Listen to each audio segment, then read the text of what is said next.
Hey friends, welcome back to today's video. I'm excited for it. We're going to be showing you my perspective on Sonlight Core D, or 4th grade. And in case you guys don't remember, I am Stacey and I homeschool 4 boys, and I have twins that were in 4th grade this past year, and so I'll be talking about the History Bible Literature part of Sonlight. And I have other videos that'll be coming out talking about how our homeschool year in general went and how my kindergarten and preschool years went and other curriculum we used. So be sure you hit the subscribe button. And I also would love if you'd comment down below and say how your school year has gone or what you're thinking about for the next school year. And yeah, I'd love to hear from you. Okay, so this year we did Core D Year 1, Intro to American History, and then next year would be Year 2. And I am a history girl. I love history, not for the facts, but I love it because of the stories. And so a literature-based approach, a story-based approach to history is right up my alley. And so we have really enjoyed learning this past year. I'll just go ahead and say that right away at the beginning. It's been a really enjoyable year learning through this. I used bits and pieces of it in the past, and this past year was the year I've used Sonlight like the most through our curriculum, and I've really enjoyed that. I love all the books that come with it. I have them over here on my table, and I will go through and talk about those in a minute. First, I wanted to show you this big binder. It has all your weeks of curriculum. They're labeled over here on the side, and it shows you exactly what to do each day, and I really like that. I feel really accomplished when I can go and check off something, know that we did it, or if we ran out of time one day, I can easily just make a mark in here that we need to do it the next day and make up for it, or make up for it on a Saturday. Or sometimes the story is super interesting and we'll read a chapter ahead, and then the next day we can skip reading out of that book. It just depends on what's going on in our life at that point and how much time we do or don't have. And so I like the schedule that they give, but I also like the flexibility it gives me then to move stuff around for how I need to fit our life. So we also did science with Sonlight this year, but I will be reviewing that in a different video, so stay tuned for that one. So I've shown this before on here, but this is my working binder. It's just a little 5-star like flex thing. I had gotten this at Staples.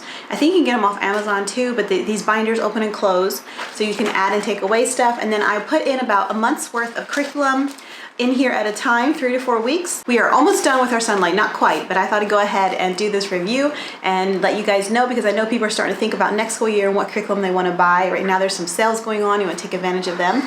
So I just used like a little sticker up here that I can mark which day we're on, and yeah, that's all I do. Move the sticker then as we go through. And I know some people would like check it off as they do it, or they'll put it in a plastic sheet and use a dry erase marker and check it off as they go. Whatever floats your boat, however you want to use this curriculum. But that way, I like this working binder to carry around with me. That way I don't have to carry the big, huge binder around with me, and that one sits over on our shelf with all of our Sonlight books that we're not currently using. Then I have a basket that I keep with me close to our table and our couch, where I keep like our morning stuff in it and the books read alouds that we're currently doing, and the history book or poetry book or whatever that we pull out a lot. And then any books that we haven't read yet or already done with stay on the shelf with the big Sonlight binder, and that way it stays really organized and clear, and I know where stuff goes. So what I'm going to do is I'm going to go through Core D and talk about some of the different books, the Bible part, the history part, the readers and the read alouds.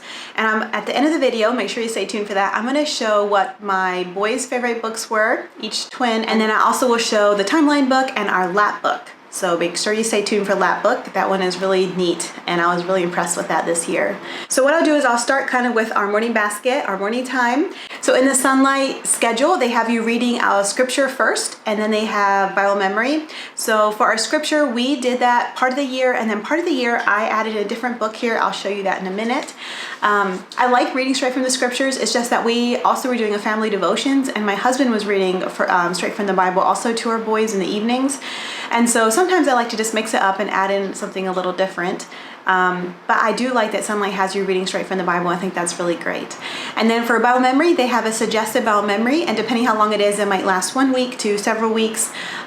During this past school year, there was a 6 weeks period or 8-week period, I'm not sure what it was, that we worked on memorizing a speech.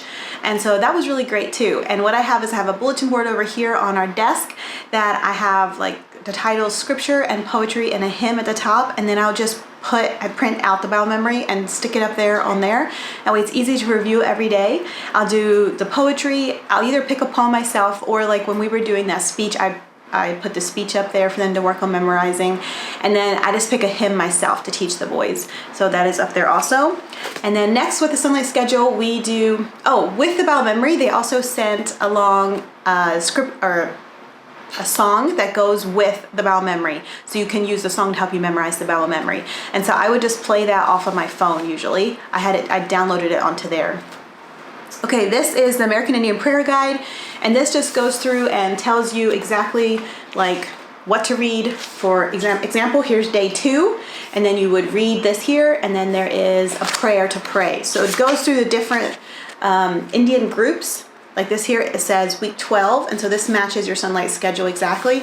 I had the 4-day schedule, but this here is made for the 5 days. So usually be on our Thursdays, on the 3rd day of the week, they'd have you read 2 sections out of here, so that way you were getting all of it and not missing out. So I had gotten the 4-day schedule. With Sonlight, you can pick if you want 4 days a week of school or 5 days a week of school, and I had gotten the 4-day a week of school schedule, thinking that the 5th day we would end up meeting maybe with like a homeschool group or something. So this past year we ended up not meeting with homeschool group. We had a homeschool group we were meeting with for PE class, but that ended up just being in the afternoons. And then my boys also did basketball, which was also just in the afternoons. So it wasn't like a whole day. So we ended up off doing school 5 days a week. So I wish I would have gotten the 5-day a week schedule, because I got the 5-day books. I got the extra books, and there's pros and minuses to that. One is, for the 5-day books, I like having all the books. I don't want to miss out on any of them. They're so interesting. They're so good. And what I tried to do is just assign it as like afternoon readings, or thought maybe we could read some over the summer. But what's ended up happening is I don't know which books goes with which period time in history that we're studying. A lot of them correlate.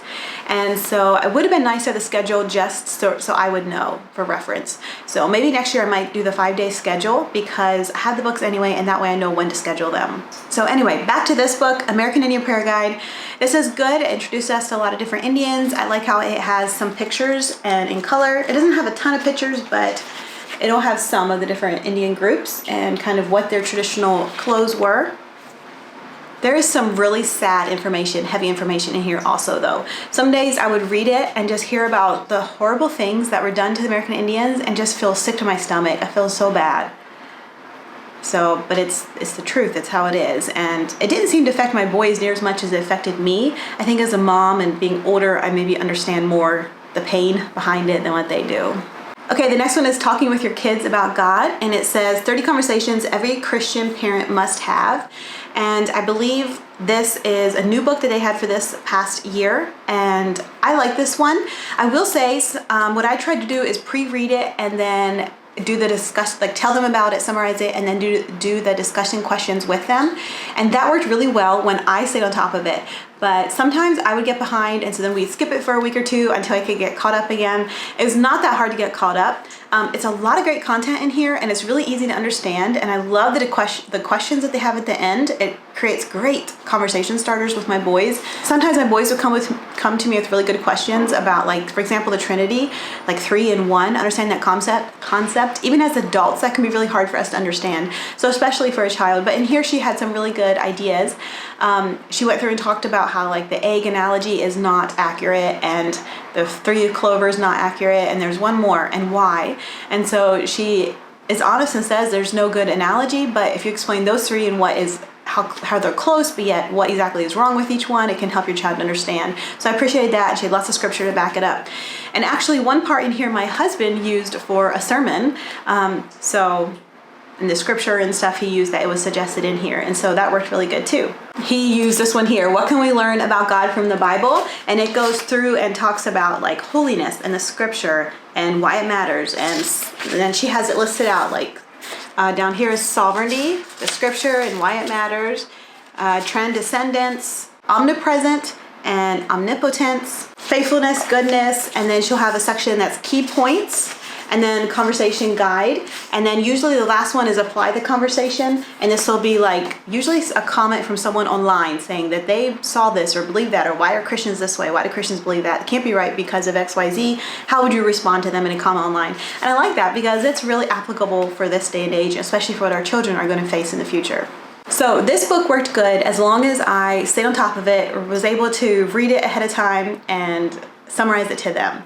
When I was able to do that, we loved the conversations, and sometimes they would fall over into like supper time, and my husband would be involved in the conversations and be able to add his thoughts. And so yeah, I definitely would recommend this book. Okay, the next one is A Child's Introduction to Poetry. And this just goes through and talks about different poets and different times in history and then explains kind of their poetry. And then it has a website that you can go to and a guy will read the poem kind of like with the correct accent. Maybe sometimes the words were set or like imaginary words, made up words, and so he can say them and I'm not there studying around on it. Sometimes they had sound effects with it. It's kind of like animated, and so I really enjoyed playing that on my phone.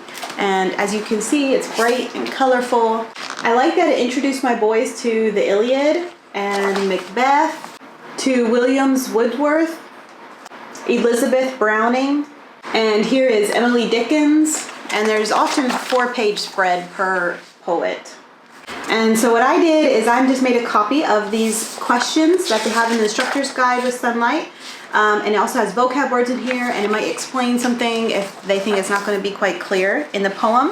And I use this as my marker, and then it's easy, like this is what we read this week, and then here's the questions or what we're supposed to notice or the vocab I want to point out to my boys. And so that is a really good tip that they have. I had seen this book in the past and knew that I wanted to use it sometime in the future with my boys, and so I was really excited at the beginning of the school year to use this book, and I'm really glad we were able to use it. I really like to have the option of playing the audio and we being able to hear it from them. All right, and then this is one of our read alouds, but I have it in with our morning basket. Every year Sonlight includes a missionary story, and this year it's Adoniram Judson. And I'll be honest, like last year when we read the story, it made me cry. This year we are not done with this book yet. Like I said, we're almost done with our Sonlight this year, and I think it's going to make me cry too.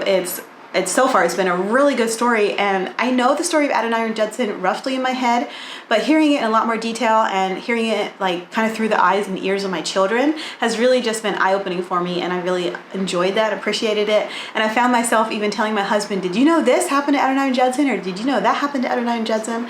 And so yeah, I highly recommend these books, Christian Here's Then and Now, even if you're not doing Sonlight. These are really great, and you also can get the audio version on Audible. I don't know if they have all of them, but there's definitely a lot of them. Okay, and then these two are also part of our morning time, and I added these. These are not part of Sonlight. I just want to make that little disclaimer. This is just something with the church organization we're with. We serve under missions called Destination International, or D&I. This is their little logo. D&I, and this is like stories to encourage your faith from 2023. And so these are real stories that happen to real missionaries, and we know a lot of these families. My children are friends with a lot of them as TCKs, third culture kids. And so we are just read one little story a day, and most of them are answered prayer, like little prayers that prayed or little things of protection that happen. And we read one little story out of here each day, and that has been really encouraging. Sometimes after we read a story, we'll message the family then, because a lot of them we're friends with, and be like, hey, we read your story today. We read this certain story, and we were praising the Lord with you that God protected you in that instance, or answered that prayer, or whatever the scenario may be. Okay, and then like I said already, in Sonlight they have you reading scriptures every day, the first thing in the morning, and sometimes we'd skip that because we were also getting that in our family devotions. And I had this book and I've been wanting to read it, Little Pilgrim's Progress. It's envisioned and illustrated by Joe Sutphin, and I follow him on Instagram. I really enjoy his drawing style. Let me see if I can find a good picture. So yeah, there's some pictures like this in here. Beautiful, beautiful pictures that really just help the story come alive. And it's pictures like Christian as a little rabbit. Half the story is about Christian, the boy, pilgrim, who is traveling, you know, on the narrow straight road, and he faces all kinds of difficulties. And then half the book is about Christina, the girl, his little sister, who comes a little bit later, and all the different difficulties that they face. And he carries a burden on his back. It's like his sin, and then he falls off at the cross, and it's just a really good story. It talks about like, why does God allow bad things to happen, but yet it explains it in a simple way that my children could understand. There are some pages that have big 2-page spreads like this. So yeah, we are 3/4 of the way through this book. It's quite a big book, and the chapters are really short, and so I would just read one short chapter each morning. Okay, the next 3 books I have here are the core books that you use for history with Sonlight Core D, Intro to American History Year 1.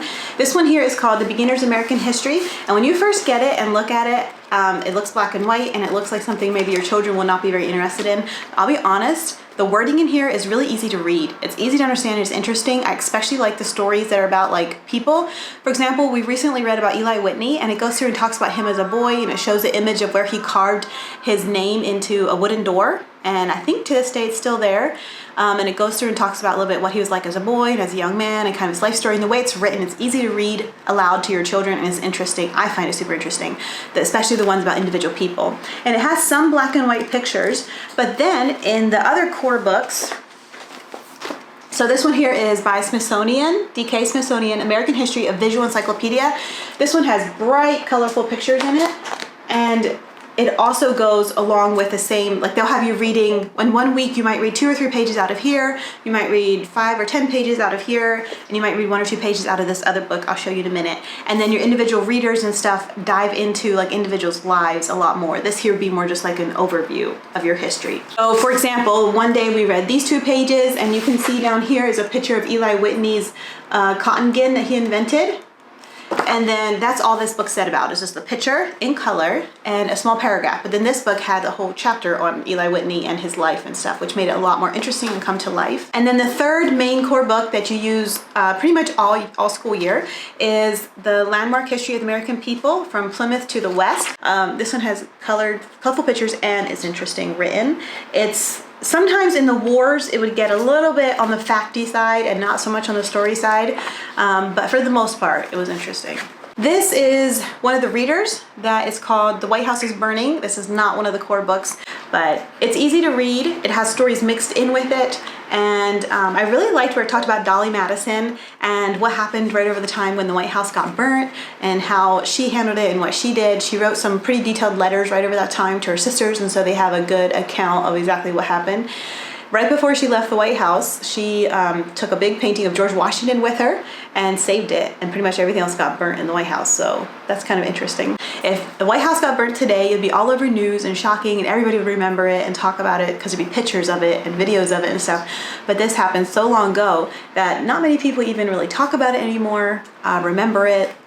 You don't hear about it. I don't remember learning about it in my history in school. So it was really interesting even for me to read this and to learn more about this time in history. So now I'm going to get into the read alouds and readers, and I have them all mixed together, and I didn't want to go through and sort them all out. I'm just going to go through my stack and talk about them individually for a minute or two to show you guys. I know you can go on Sonlight's website and see the books also, but you can't hear an actual homeschool mom who used them and what her perspective is, and so I thought maybe that would be interesting for you guys. And then also at the end of my video, I will show you and tell you which were my boys' favorites books. Okay, so the first one is Squanto, and this is about the Indian, and he is friends with the white people, and he says, I'm gonna go on a ship across the sea, and his mom says, I wish you would not go. And finally he does go, and he tells his mom that he'll come back. He goes, and he's gone for many, many years, and it's kind of a sad story, but eventually he is able to come back, but then his family is all gone, and so it is hard in that way, but new people have come, and he in a way is a little bit like a third culture now, because he is Indian, but he also understands some about the white people from having gone over to England. Then he comes back and he's able to help the white settlers that are there, and so yeah, it's a good story. So the next book is The Corn Grows Right, and this is about a Mayan boy, so it's really interesting. The setting, I hadn't read a book about that before, but his father gets badly hurt in an injury, gets badly injured in an accident, and so it's up to this 12-year-old boy named Tigre, I believe is how you say it, I'm not sure. He needs to plant the corn. His mother and grandmother can't do it, and so the neighbors have their fields of their own to tend to, and 12-year-old Tigre has never done a man's work before. Can he shoulder the burden on his own and take his father's place? And so it goes through and talks about how he does that and how he needs to please the Maya gods. And so it gave us good conversation starters to talk about their beliefs, what they believed, and the Sonlight Guide also gives you good conversation starters and information about that. And they also have comprehension questions for all these books in the instructor's guide. Okay, the next one is called The Kidnapped Prince. This is one of the 5-day books that we actually haven't got to yet, so that is going to be on this boys' summer reading list. The next one was another of the boys' readers. This is called The Shipback School. This is actually about a Mennonite family who came to America and settled for religious freedom, and about the little school that they had and just what it was like. And he runs into some troubles, and yeah, it was kind of interesting. So this is just a thin little book you get through pretty fast. The next one is Vastas. I'm not sure how you say it, but it's the White Buffalo Story of Plain Indian Life. And I actually really enjoyed this book. It's written by an Indian about what it was like before the white people came and then how it changed during that time, why they're called Indians, and how that's not actually, you know, what there are. There's many different kinds of Indians and they're not from India at all. And he gives the background and all of that. He goes through and talks about like their food and then talks about their teepees and then their way of life and how nowadays people like to get in a camper and travel around to like different state parks and be at each state park for a little while and not, you know, live somewhere, but just travel around for a year or whatever. And he says that was the Indians' way of life like all the time. And white people came along and thought that they should change that. And it is kind of sad, but it also brings a lot of understanding and comprehension. This is one of the extra 5-day books, but we did read it. I would just read a section at a time.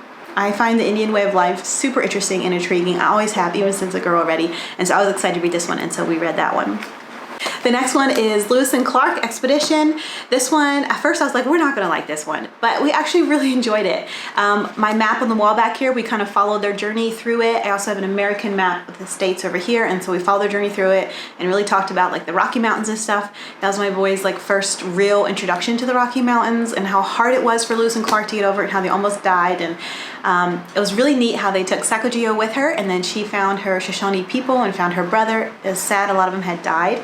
She had been kidnapped when she was a girl and sold to a different tribe, but then she was with Lewis and Clark and traveling out west and found her original tribe, her family. Most of them had died except her brother, who was now the strong leader of her people group. And so that was fun to see that.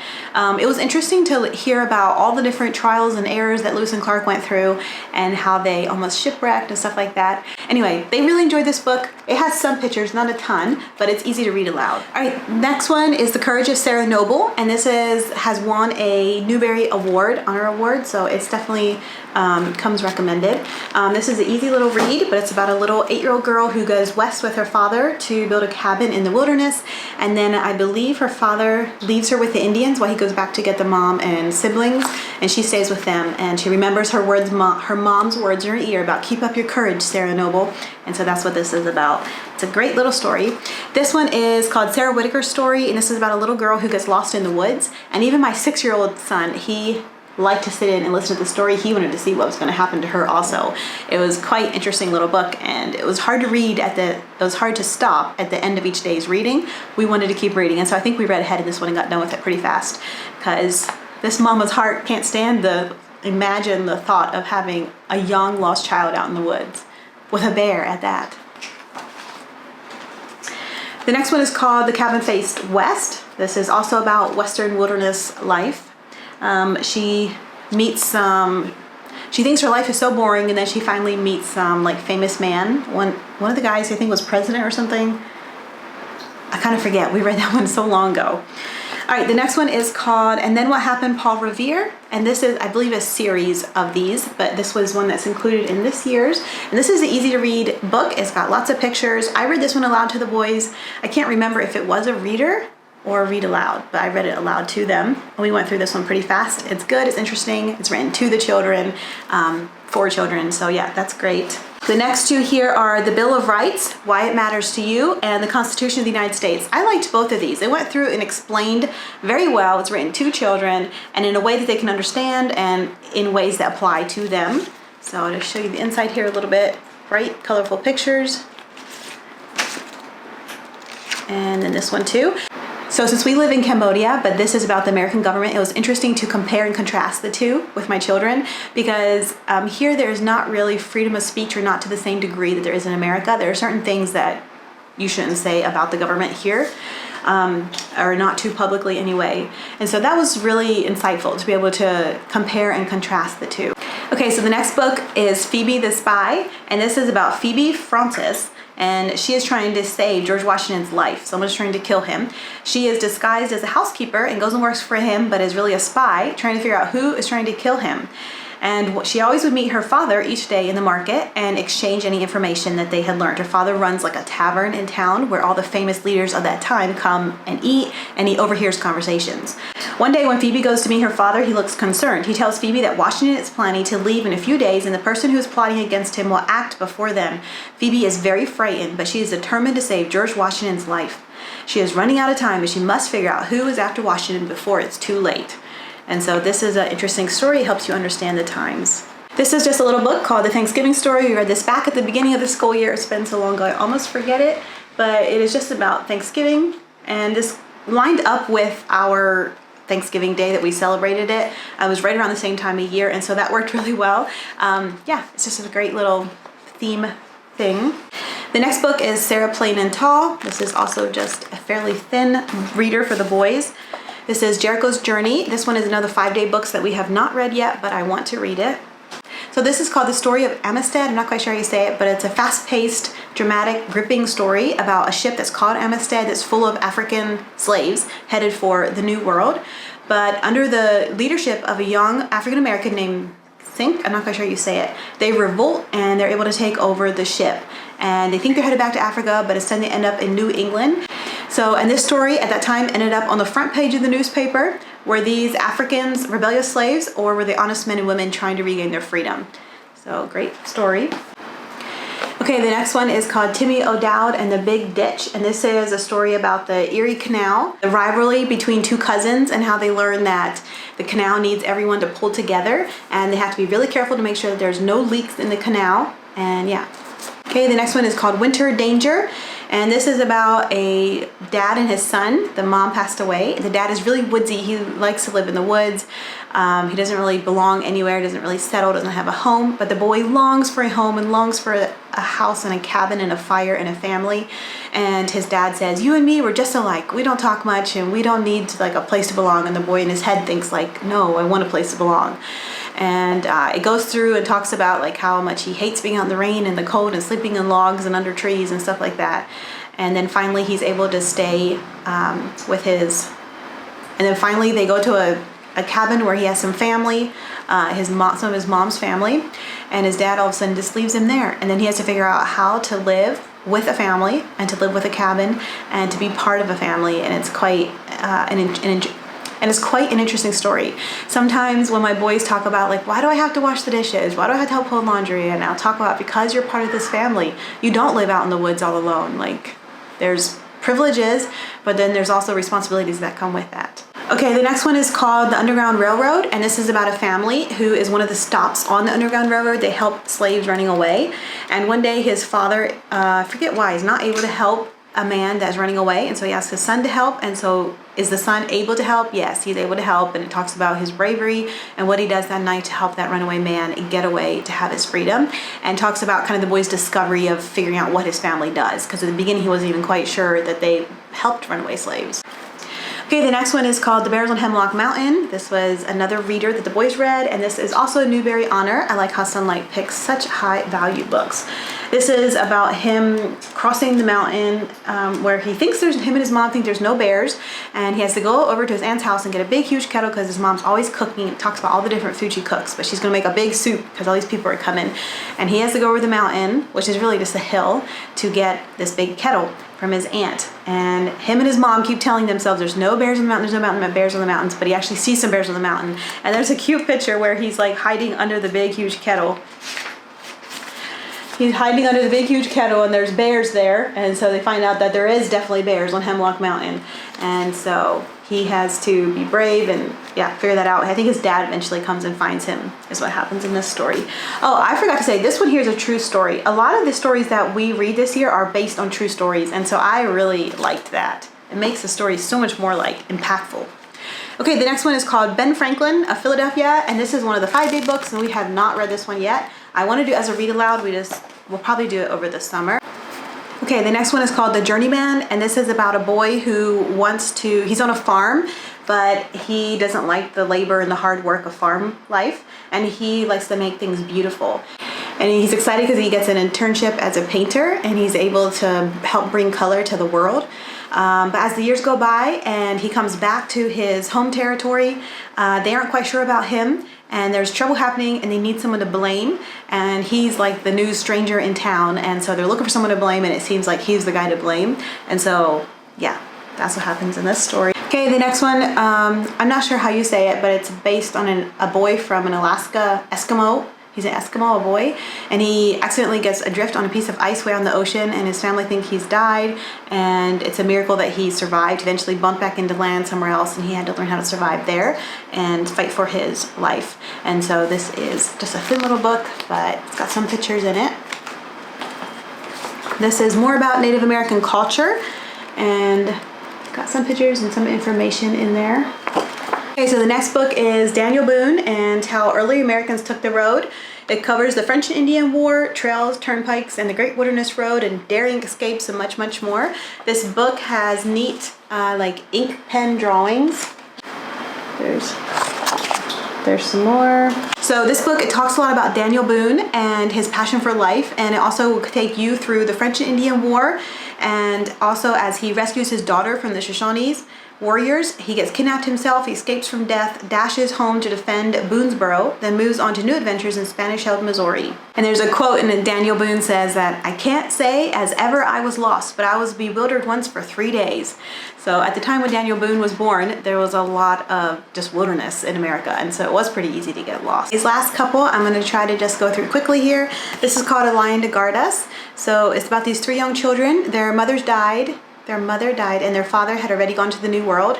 And so the oldest sister decides that she's going to take her little siblings to America and try to find their dad. When they find him, he is gravely ill. And so that's what this book is about. They have a little lion that he gave them that they can hold in their hand.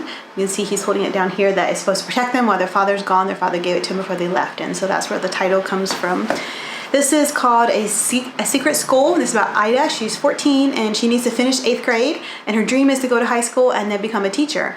But the teacher of the school gets sick and has to leave, and so she ends up trying to be the teacher and keep it a secret so that way they don't close down the school, because she really wants to finish 8th grade. She ends up finishing 8th grade, and then she has a summer of hard work, and then when the book ends, she's planning to go off to high school and become a teacher. And so she's excited about that. But it's about all the crazy adventures that happen while she is trying to teach the school at 14 years old. The next one is called Stone Fox, and it's about a boy who's trying to save his dad's farm and trying to win this race with his dogs. And it's a really touching story. It's a short one, but he ends up having to pick up his dog, his dead dog I think it is, and carry it over the finish line at the end of the book while the silent townspeople watch. Okay, the next one is called Pedro's Journey, and this is back from the beginning of the school year, and this is like a journal form of Pedro as if he traveled with Christopher Columbus, and he keeps like a journal, like what happened, for example, December 27, and different things like that. And it just helps to bring the story more to real life, and so this is definitely a recommended book.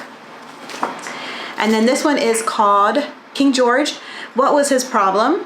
The Whole Hilarious Story of the American Revolution. So this goes through and talks about the American Revolution and some of the different hilarious facts. It's written for children, and so it's meant to be more silly, but there is also facts and information in here that maybe you may not have known about, and yeah.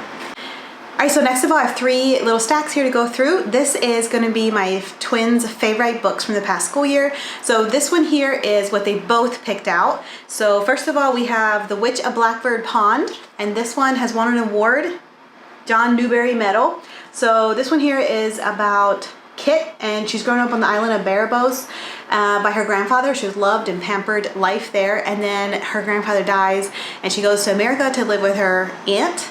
So when she gets to America, Kit, she's 16 years old, she is shocked by the gray and dullness of the puritanical lifestyle of her aunt and uncle. Her uncle is like a pastor, and they wear a lot of like gray, drab dresses and don't believe in like wearing like rich fancy clothes, which is what Kit was used to.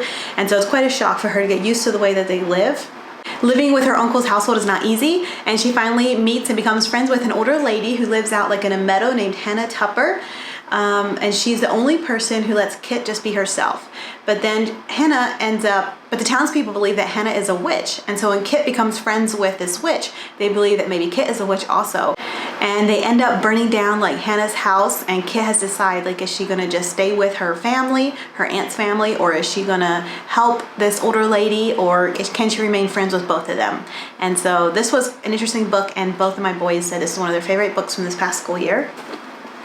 The next one is called Peacemaker, and this is about a young boy who was playing out with his friend, an Indian boy, and they were hunting, and his friend gets kidnapped, and then he is thinking of ways he can seek revenge until he meets a man in the woods who is a peacemaker and tells him about how to make peace. And eventually this boy is convinced that this peacemaker could help all these different tribes that are fighting with each other come under the leadership of one man and have peace. And so he helps to bring about that peace. And so it's a really interesting story. Both boys picked this as one of their favorites. All right, so the next two books are both by the same author, Thomasat. Sorry, I'm not quite sure how you say it, but the one is Naya Nuki and the other one is Omkasto. So this one here is about Blackfeet twin Indians, and it particularly talks about the boy and how he longs to be a brave. And it talks about how him and his twin sister befriend a black raven, and then the black raven helps them be able to hunt, and eventually they discover elk dog, which is what they call a horse. They'd never seen a horse before. And he is able to capture the first horse and train it, and how much the horses changed the Blackfeet Indian tribe is kind of what it goes into, and about the bravery and courage of this young boy here. Naya Nuki, it kind of goes along with the story of Sacagawea. It's as if she was a best friend of Sacagawea, and they both get kidnapped when they are 10 or 12, I forget. And then it's about her story of escape back to her tribe and how she had to learn to survive and fight for her life. And it has different pictures in here and stories in here. I actually found this one, a teacher reading it aloud on YouTube. I think he might have been reading it aloud during COVID, so we actually just listened to this one on there and looked at the pictures in here. It saved my voice a little bit, so I wouldn't have to do all these read alouds. So that was nice. I often will check just to see if there is anybody reading it aloud on YouTube. Sometimes during February this past year, I completely lost my voice for about a week, and I actually couldn't read for a bit.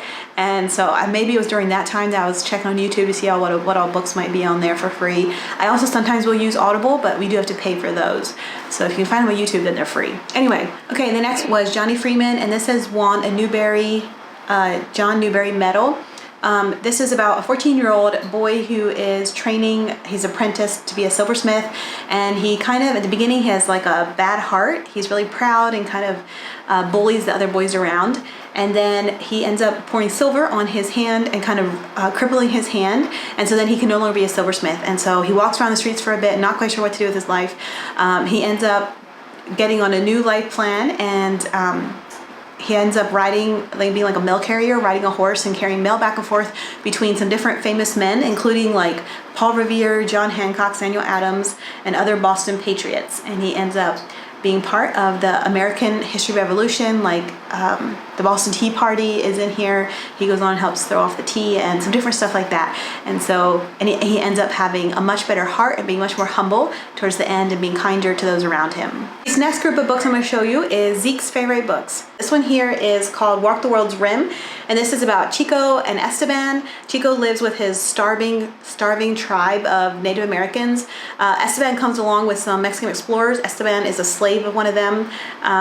It's kind of a sad story. He's promised his freedom, but then they trick him and don't give it to him. Yeah. Esteban travels with them to Mexico, and he learns a lot in Mexico about how to plant food and grow it, and also about character. And then he ultimately, though, in the end, is kind of bittersweet. He decides to leave prosperous Mexico and go back to his starving tribe and try to help them. The next one is Blood on the River.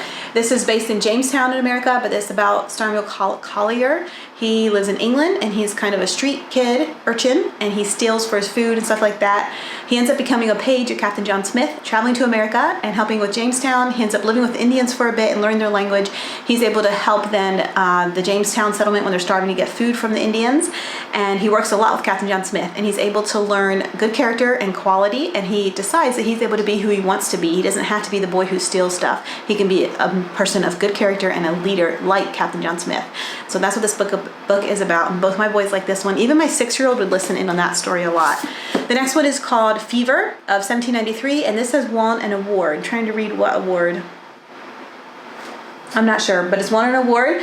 And this is about the fever that happened in 1793. The Mattie Cook, she lives with her family, and they run a coffee shop, and it talks about how they all get really sick and they all get separated for a bit and then end up being in the hospital and having to help each other. And Mattie must learn quickly how to survive in a city that is turned frantic with disease. So it's kind of interesting comparing this with like COVID. This was obviously much more dramatic, and yeah, it's quite interesting. My boys really enjoyed this one.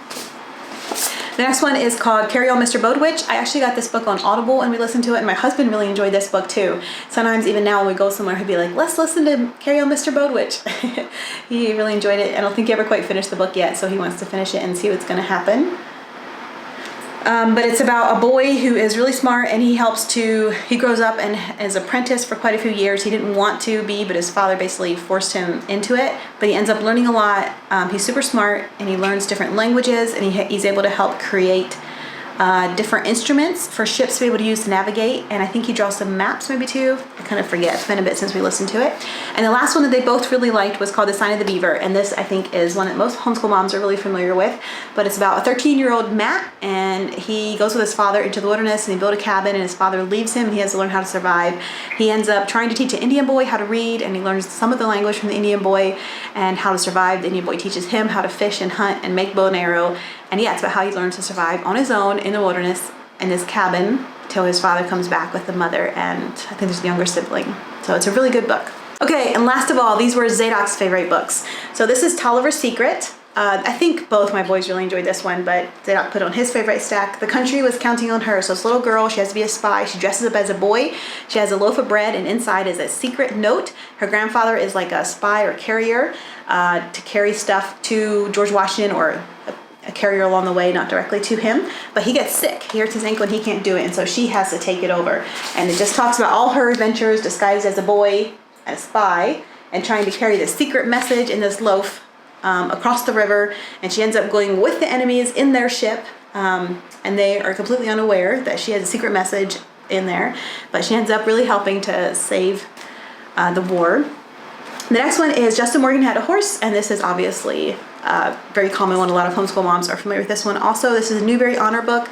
We have this one on Audible already, and so we listened to it on there and looked at the pictures as we were listening. And my boys will still often request this one at bedtime and listen to it as they're falling asleep. My 6-year-old enjoys it too. Okay, so the next one is called The Secret of the Sealed Room. So this is Patience and Ben Franklin. And Patience is an indentured servant to her boss, Miss Worth, but eventually Miss Worth dies, and people think that Miss Worth was poisoned, and they are starting to blame her. So her and Ben Franklin have to prove that she is innocent, that she didn't kill him or kill her, Miss Worth, and yeah, she needs to avoid arrest. So Patience and Ben have to do some risky schemes together to prove that she's innocent and didn't kill this lady, didn't poison her. Okay, and then last one for Zadok's favorite is Hazardous Tales. This is a series. This one here is about the Alamo, and it is written like graphic style. And so my boys love graphic style. The one thing, like the font is pretty small, and it is covering a lot of like war fighting type stuff. So there is some definitely violence. There's definitely some shooting and stuff in this book. I wasn't quite sure about it, but my Zadok picked it as one of his favorite. I don't think I would have. The story is a little bit confusing, hard to follow, because it covers so many different like people. It'll dive into like one man and kind of share his story, and then dive into another man and kind of share his story and events, and yeah, but my Zadok has picked it as one of his favorite books. I think it's because it's a graphic novel, and he likes that. He likes pictures. The last thing I wanted to show you guys was the Timeline book. This you can purchase from Sonlight as an extra add-on if you want. And it has nice cardstock, good quality pages in here. And then it comes with a sheet, so your core will come with a sheet of stickers. And we've done a lot of these, but we still have a few left here we need to do to catch up for the end of our school year. But it has like a timeline in the middle of the pages, and then you go through and put the timeline with the correct date sticker. And then in the instructor's guide, it also tells you additional important dates they don't have a sticker for, but if you want to add those also you can. They're a little bit less important than what the ones with the stickers are. So you can see here I've added in some of those. So here's some more, and you can have your children color these if they want to. My boys just were not interested in coloring them. And I really like that Sonlight has the timeline books, because it helps everything be in chronological order in my children's head. And you add on to these. You don't use it just one year, but you use them multiple years. The other thing I wanted to show you guys was the American History Lapbook. If you're familiar with the Lapbook, it's like a big folder that the children do with a bunch of different information from what they're learning. So this kit comes with everything you need in it. This here is the American History Year 1, and this is a big folder. I just got one kit, and my twins did it together. I helped them. And as you can see, we've done a lot of this, but we're not done yet. Where do I hold this so you can see it? So this folds all apart, and you can see all the different things that we have done in here. This here is different explorers, and you open it up and we fill out the information for them. that we glued that on there.